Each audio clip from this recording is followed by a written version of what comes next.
Hey Squids! Michelle reporting, and we're teaming up with Nintendome to deliver insight on abilities. Let's start with distinguishing between primary abilities and secondary abilities. Primary abilities are indicated by a larger icon and in the first main slot of the gear you are wearing. These abilities can include a hefty upgrade in stats that vary between abilities.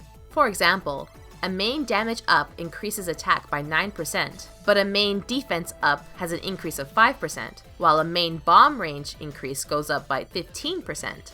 They differ quite largely, but main abilities don't only include stat boosts. They could also include exclusive upgrades static to certain gear. For example, the white anchored T will always give Ninja Squid ability regardless of what you do to it in-game.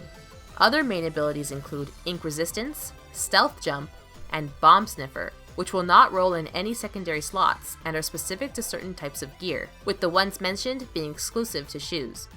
Secondary abilities are identified by smaller icons on gear. The number of secondary slots a piece of gear has, ranging from 1 to 3, is determined by the number of stars it has. Each piece of gear can also have slots added via Super Sea Snails, or 30,000 coins, making any gear viable for play. As expected, secondary abilities do not garner as much of an upgrade as their primary counterparts, and vary in their respective boosts.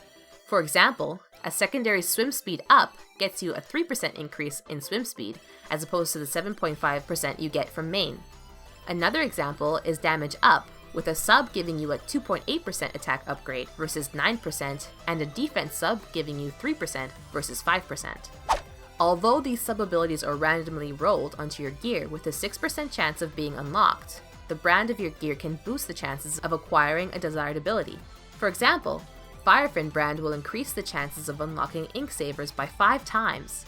Keep in mind that this brand decreases the chances of getting Ink Recovery by 0.5 times. For all those offense Squid junkies, Squid Force increases the chances of rolling damage up by 5 times, while decreasing the chance of Ink Saver by 0.5 times. You might be thinking to yourself, awesome, I'll just equip myself with 1,000,000 run speed up abilities and run circles around everyone. Sorry Squiddo, but it doesn't work quite like that. Nintendo has introduced a diminishing marginal return system for abilities. This means that each subsequent stockable ability will have its efficacy decreased. Take this Squid Science video from Nintendome for example.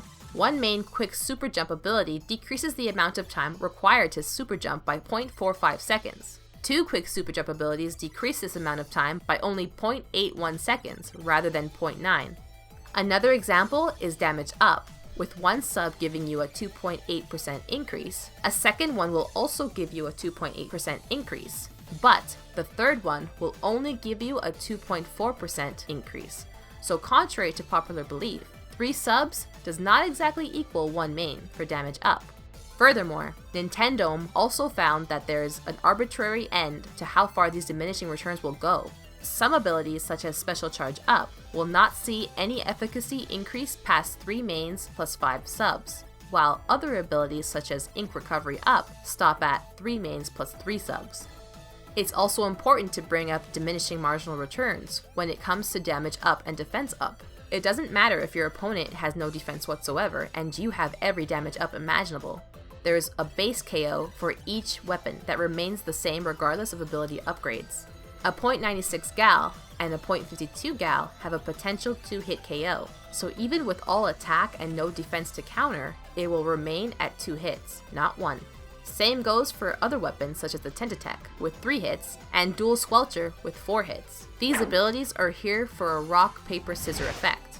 If you have defense up, you can potentially increase the amount of hits needed by the opponent. And if you run damage up, then your goal is to try to counter the defense up an opponent might have. The same works vice versa. Abilities should also be played around with, since they can help with certain weapons. Damage up allows for chargers and scopes to kill with less charge time. It also provides burst bombs with kill potential. Support players may want bomb range increase to provide pressure, such as running Dual Squelcher. It's important to play around with what you feel is beneficial to you and your weapon of choice. That's all for today, Squids! But for more information about abilities in Splatoon, visit Nintendome's Squid Science series that showcases the differences between abilities and their diminishing marginal returns. They take a far more in-depth look into each ability. And now we wait for the next Splatfest to get those sea snails. See ya!